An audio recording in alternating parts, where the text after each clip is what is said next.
This is your Northwoods hunting tip of the week. A couple of weeks ago, I was fortunate enough to harvest a jake on my property the first time since owning the property in July of 2023. Now, I did everything that was supposed to be done. Hunted in the morning, and then this was the first year I decided to hunt in the evening, as my state, Wisconsin, allows that. There are certain states that only prohibit hunting till noon or 1 p.m. as they feel it was lessen the stress on the birds in the evening so they can mate and not be harassed by hunters. The way in which I was able to lure this bird in was the normal diaphragm clucks and yelps to get him in. The decoy had no effect on him whatsoever. He turned around and went back. And then I pulled out the gobbling tube, which is not recommended for public land as it makes the sound of a gobbler and everybody who's hunting will come towards you. But this was an evening hunt on my property. I felt safe by doing it, and I used this in combination with the yelps and the clucks.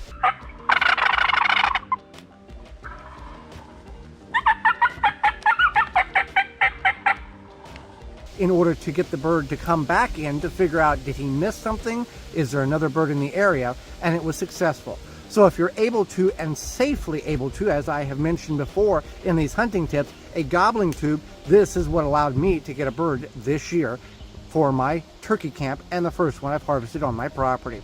This has been your Northwoods hunting tip of the week. This is your Northwoods hunting tip of the week. Fortunate enough for us, turkeys can't smell us, so the way we store our turkey vest or clothes that we wear specifically for turkey hunting does not have to be scent-free like during deer season. So the way I store my turkey items is I got this old plastic toolbox. It's 20 inches long by 10 inches deep by 10 inches high, and it's got two levels. Got a tray here. At the bottom I've got my decoy, my turkey vest, my shooting, my gun rest straps around my knee that I made, and then on the top here I have my calls, gobble call, box calls, slate, diaphragms. This way all of my turkey items are in one location. Prior years I would put them in my turkey vest and put them in a tub along with my deer hunting stuff because that's just the way I was able to store it at that particular time. Here I can keep it all in one spot, keep it in the toolbox, put it in the loft of the cabin, and I know it's there, and everything that I have, any additional items, diaphragm calls, slate calls, box calls that I will purchase will be brought up and put inside of this toolbox, and that's where it's going to be. Now if I get additional decoys, we'll figure that out when that journey presents itself. But one way in which you can store your turkey calls, your turkey turkey items that you're going to use for turkey hunting, so they're all in one spot, just a giant toolbox that you can store in a very simple, small location, and you know where everything's at. This has been your Northwoods hunting tip of the week. This is your Northwoods hunting tip of the week. Getting our bow or gun up the tree safely is key, and there's a couple of ways in which we can do this. We do not want to be climbing up the tree with a bow or with our gun, regardless if it has a sling or not. I will climb up with a backpack on. I've got a chest strap that keeps it from sliding off my shoulders, and I am comfortable with that. Making sure that in the gun aspect that it is unloaded when going up the tree in a sling, with a pull string of some sort or a mechanism, because we don't want it loaded and it gets away from us, falls down, hits the ground, discharges, and we read stories about that happening, and it is not a very nice ending. So there's two ways that I exercise how to get my bow and gun up the tree on my property. One is this here, which has several snaps and buttons type of mechanism. This was sent to me by a company for my gardening business.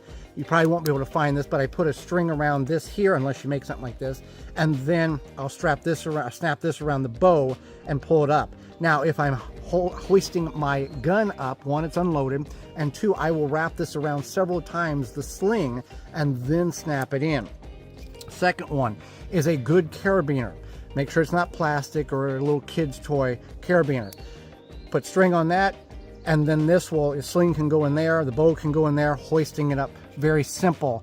and getting your bow and gun up the stand safely and down safely protects you and protects your weapon from getting jarred or damaged in some way or shape or form. This has been your Northwoods Hunting Tip of the Week.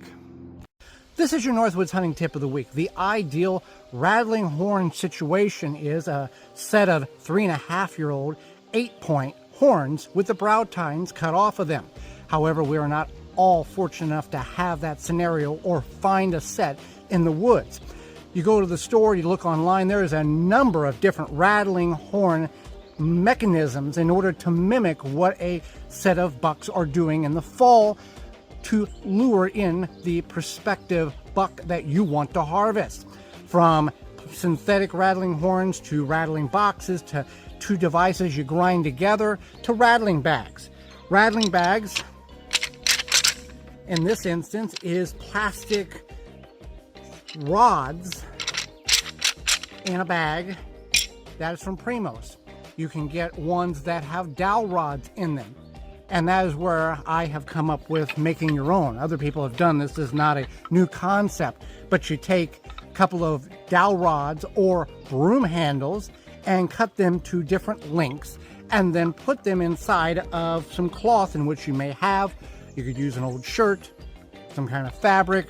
And then what I've done is I used fabric glue, which is just phenomenal. It's just as good, if not better, as actually sewing it if you don't have the means to, or you're not a seamstress. So you put them together, you put all the dowel rods in the cloth to whatever size you want, whatever length, and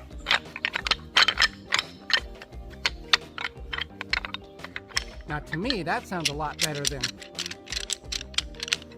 but all we're doing is mimicking two bucks going at it. And remember, it's the time of year when the bucks aren't thinking really correctly and they hear a noise. They got to go figure out what it is because there's a doe there ready to be bred. So you can make your own rattling bag, and it sounds very much like the commercial, and it's made from the same commercial material, and you don't have to pay $16, $20, $25. This has been your Northwoods Hunting Tip of the Week. This is your Northwoods Hunting Tip of the Week. I'm at my wife's pop-up deer blind overlooking a logging road in which I've cut up to 40 yards back there in order to get the area cleaned out more so the deer can get used to it.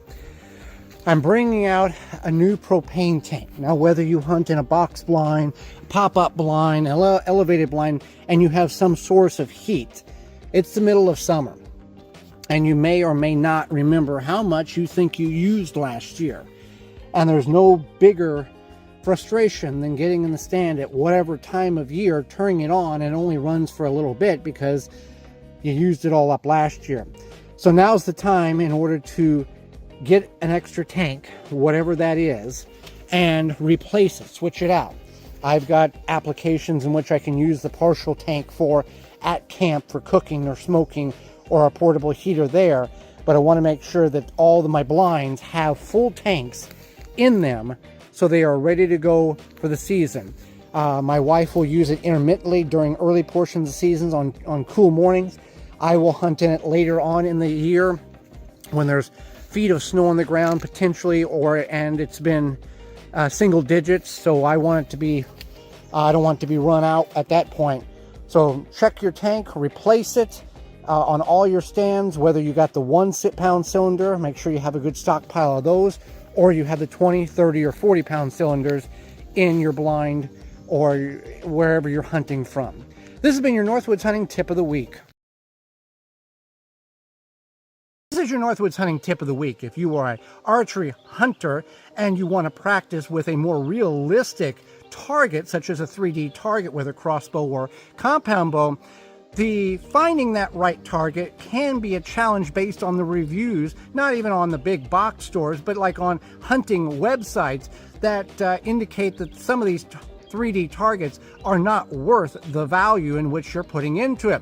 For crossbow targets, you can spend several $100s, and the reviews, not just verbal, but images showing that very quickly the targets are not holding up to the speed and impact that the crossbow is distributing to that target. So one of the things in which you can do to create more of a realistic situation and not invest several $100s into a 3D target of a deer that may or may not last the time frame in which you are wanting to get your money's worth out of it is a target such as this. This is a 23 by 35 inch poster of a buck. It's on very thick paper, like heavy photograph printer paper, and it's not going to last forever. We know this, but it can give you a realistic situation and not have to do the 3D investment or search or whatever. This is not life size, but at 20 or 30 or 40 yards when shooting at this, if you're able to hit this with consistency, you will have no problem shooting a deer in the field. They come in a 2-pack, like $8 or $9 on Amazon. And what we will do when my wife and I are shooting at this, after we start to diminish the area, I will take clear packing tape and seal that up in order to lengthen the life of the target. Some options in which you have if you don't want to invest in a 3D target, or you're concerned that the 3D target may not live up to its hype. This has been your Northwoods Hunting Tip of the Week.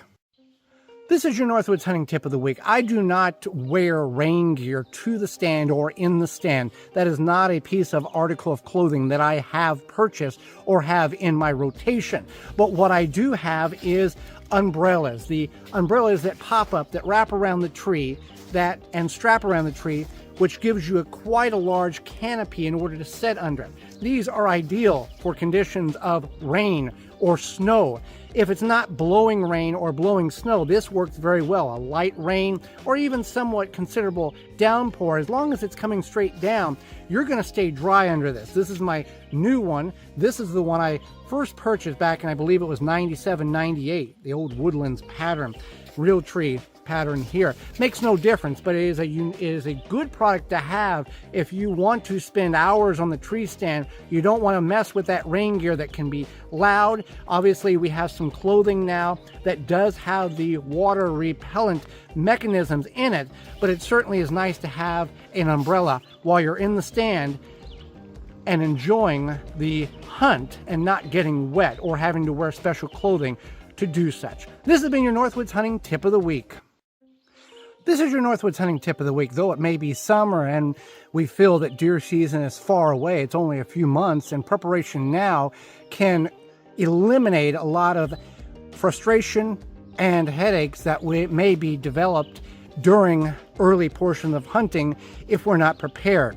One way to be prepared is batteries in your rangefinder, in your scope for your bow, in your red dot for your rifle or shotgun or handgun, whatever that may consist of. Batteries for your bow to illuminate the sight on it, whatever that might be. You may have thought, I've replaced batteries last year. Yeah, I've done that on all of those things. I'm going to replace them again this year. Or what you can have is have the battery in which you need, let's say for the rangefinder, specifically in a bag by itself in a particular pocket on your backpack, your fanny pack, in your gear, because you may not want to invest in switching out a battery that is 3/4 of the way full. You can do that and have that replacement ready to go, so you're in the stand and you practice range, or you feel that you see it starting to blink, getting low. Same thing with your other weapons and batteries. Have a replacement ready to go, or just go ahead and replace it out currently so the season can go without having a scope that doesn't illuminate or a rangefinder that doesn't range when you need it most. This has been your Northwoods Hunting Tip of the Week. This is your Northwoods Hunting Tip of the Week. You should never go in the deer woods without a grunt call when hunting, but knowing how to properly use that grunt call can make the difference between a deer coming in or you spooking the deer.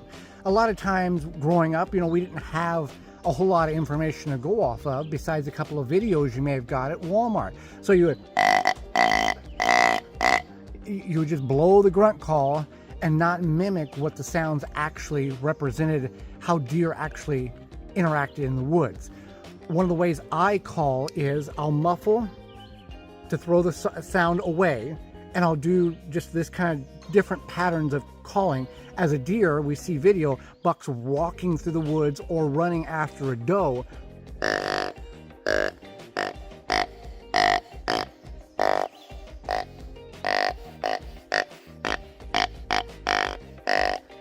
That is how I mimic a buck in the woods. You can watch different videos online on how bucks talk, grunt, interact with each other, but you just don't want to go bleh and think that that's going to work. You've got to mimic what a deer actually sounds like in the woods, something they're familiar with that will attract them over to you. This has been your Northwoods Hunting Tip of the Week. This is your Northwoods Hunting Tip of the Week.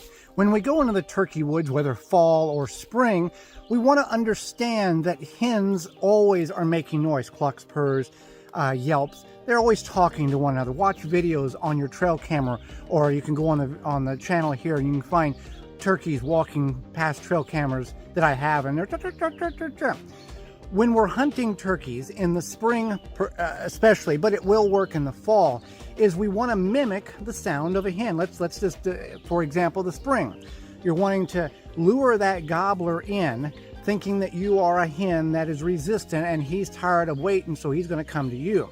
We use mouth diaphragms, slate calls, box calls, pull string calls, all of those things.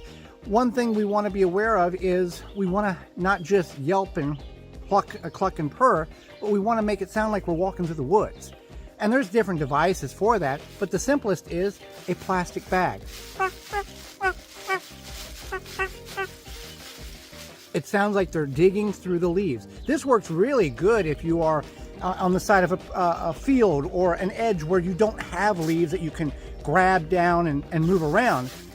Put a paper, reusable plastic bag in your turkey vest. This has been your Northwoods Hunting Tip of the Week.